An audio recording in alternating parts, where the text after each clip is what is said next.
Hello guys, നമുക്കിന്നൊരു മുട്ടക്കറി ഉണ്ടാക്കാം. കുക്കറിലാണ് മുട്ടക്കറി ഉണ്ടാക്കുന്നത്. അതിനുവേണ്ടി സവാളയും കൊച്ചുള്ളിയും എടുത്തു വെച്ചിട്ടുണ്ട്. അത് നമുക്ക് പൊളിച്ച് അരിഞ്ഞ് വൃത്തിയാക്കിയെടുക്കാം. ഈ സമയത്ത് കുക്കർ അടുപ്പിൽ വെച്ച് ചൂടായി അതിൽ എണ്ണ ഒഴിച്ച് കടുക് പൊട്ടിച്ചിട്ടുണ്ട്. പിന്നെ ജീരകം ഇട്ട് കൊടുത്തിട്ടുണ്ടായിരുന്നു. അതിന് ശേഷം സവാള ഇട്ട് കൊടുത്ത് നന്നായിട്ട് വഴട്ടാം. ഈ സമയത്ത് തന്നെ മുട്ട വേഗം വെച്ചിട്ടുണ്ട്. സവാള നല്ല നൈസായിട്ട് അരിഞ്ഞിരിക്കുന്നതുകൊണ്ട് എളുപ്പം തന്നെ വഴണ്ടിയിട്ട്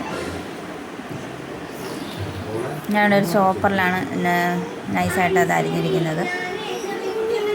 പിന്നീട് എടുത്തു വെച്ചിരുന്ന കൊച്ചുള്ളിയും 2-3 പച്ചമുളകും കൂടെ മിക്സിയിൽ ചതച്ചിട്ട് അതുകൂടി ചേർത്ത് കൊടുക്കുന്നുണ്ട്. വീണ്ടും നന്നായിട്ടൊന്ന് മിക്സ് ചെയ്ത് കൊടുക്കാം. പിന്നീട് 2 തക്കാളി അരിഞ്ഞ് വെച്ചിട്ടുണ്ടായിരുന്നു, അത് അതിലേക്ക് ചേർത്ത് കൊടുക്കാം. ഇതെല്ലാം നന്നായിട്ട് ഒന്ന് വഴട്ടിയെടുക്കാം. ഇതിലേക്ക് കുറച്ച് കറിവേപ്പില ചേർത്ത് കൊടുക്കുന്നുണ്ട്. അതിനുശേഷം വീണ്ടും നന്നായിട്ട് മിക്സ് ചെയ്യുന്നു.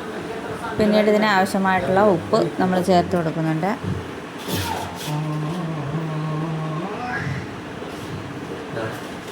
ഇതിൽ പിന്നീട് ചേർത്ത് കൊടുക്കുന്നത് ഇഞ്ചി വെളുത്തുള്ളി പേസ്റ്റാണ്. നിങ്ങൾക്ക് ഇഞ്ചിയും വെളുത്തുള്ളിയും ഫ്രഷായിട്ട് വേണമെങ്കിൽ ചതച്ചെടുക്കാവുന്നതാണ്.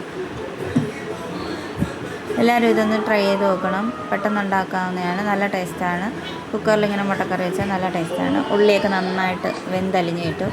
ഇതിലേക്ക് ആവശ്യമായിട്ടുള്ള വെള്ളത്തിന് വേണ്ടി വെള്ളം തിളപ്പിക്കാൻ വെച്ചിട്ടുണ്ട്. പിന്നീട് സവാളയിലേക്ക് കുറച്ച് മല്ലിയില കൂടി ചേർത്ത് കൊടുക്കുന്നുണ്ട്. വീണ്ടും നന്നായിട്ട് വഴറ്റിയെടുക്കുക. തക്കാളിയൊക്കെ നല്ല രീതിയിൽ ഉടഞ്ഞു വരുന്നിടം വരെ വഴറ്റിയെടുക്കണം. ഇതിന് ശേഷം നമുക്ക് ഇതിലേക്ക് പൊടികളൊക്കെ ചേർത്ത് കൊടുക്കാം. ഇതിലേക്ക് നമുക്കിനി പൊടികളൊക്കെ ചേർത്ത് കൊടുക്കാം. മുളക് പൊടി, കാശ്മീരി ചില്ലി പൗഡറാണ് 1 സ്പൂൺ ചേർത്ത് കൊടുക്കുന്നുണ്ട്. പിന്നീട് മഞ്ഞൾപ്പൊടി ചേർത്ത് കൊടുക്കുക. അതിലേക്ക് ഗരം മസാല 2 സ്പൂൺ ചേർത്ത് കൊടുക്കുന്നുണ്ട്. ചിക്കൻ മസാലയും 2 സ്പൂൺ ചേർത്ത് കൊടുക്കുന്നുണ്ട്.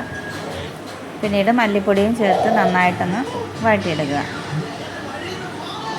വെള്ളം ചാറ് അധികം ഇഷ്ടമില്ലാത്തവരാണെങ്കിൽ ഇതിൽ അല്പം വെള്ളം മാത്രം ഒഴിച്ച് കുക്കർ അടച്ച് വെച്ച് വിസിൽ വേവിച്ചെടുത്താൽ മതി. ഇത് കുറച്ച് ചാറും കൂടെ ആവശ്യമായതുകൊണ്ട് നമ്മൾ ആവശ്യത്തിന് വെള്ളം ഒഴിച്ച് കുക്കറിൽ 4-5 വിസിലടിച്ചെടുത്തിട്ടുണ്ട്. മുട്ടക്കറി ഇവിടെ റെഡി ആയിട്ടുണ്ട്. മുട്ട പുഴുങ്ങിയതും കൂടെ ചേർത്ത് കറി റെഡിയായി.